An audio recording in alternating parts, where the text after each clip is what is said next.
SMA Negeri 4 Jalan Teluk Tiram Banjarmasin Barat di tahun ajaran 2019-2020 menambah ruang belajar bagi peserta didik baru. Dikarenakan jumlah siswa yang mendaftar membludak. Tahun ini SMA Negeri 4 Banjarmasin membuka 7 ruang atau sebanyak 224 siswa baru.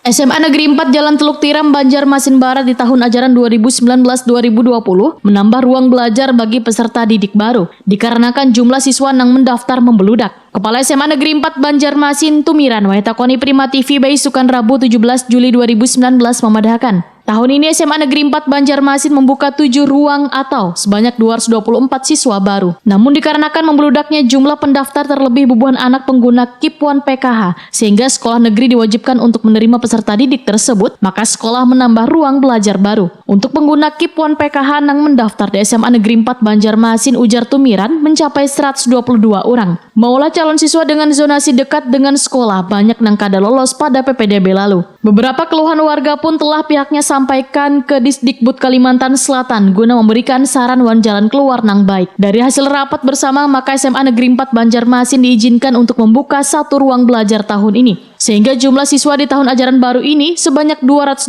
orang atau 8 ruang belajar. Pak, untuk di SMA 4 berapa jumlah siswa yang diterima di sini, Pak?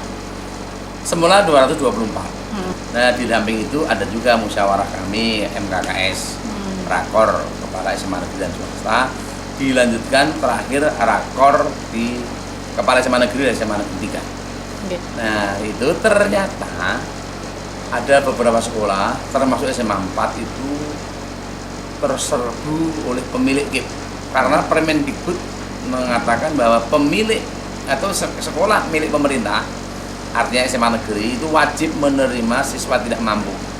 Siswa tidak mampu itu ditunjukkan dengan memiliki KIP, PKH, atau KKS, atau Raskin. Sehingga orang-orang yang sebenarnya jaraknya jauh dari SMA 4 karena pemilik KIP ya nggak bisa ditolak. Berarti yang untuk yang pemakai KIP berapa? 122. Jadi jumlahnya berapa total? Akibat itu lalu banyak sekali kan warga masyarakat yang jaraknya dekat, nilainya baik, tidak diterima, macam-macam lah mereka. Ada yang nadanya menyalahkan sekolah, panitia, saya juga bingung itu. Nah, ketika itu saya laporkan kepada kepala bidang pembinaan SMA ketika rakor.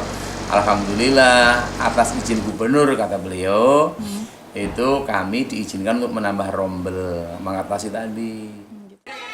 Tumiran berharap Disdikbud Kalimantan Selatan bisa mengupayakan penambahan ruang baru untuk proses belajar mengajar karena laboratorium bahasa juga akan dipergunakan bagi siswa lain untuk tempat praktek.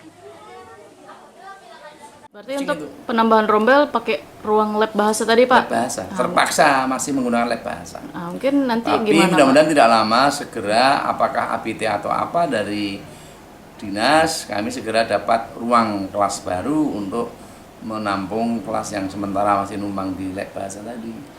Ya, yang pertama saya sangat mengharapkan mudah-mudahan segera mudah-mudahan ada anggaran atau duit untuk menambah ruang kelas yang mengatasi ruang-ruang yang belum ada itu.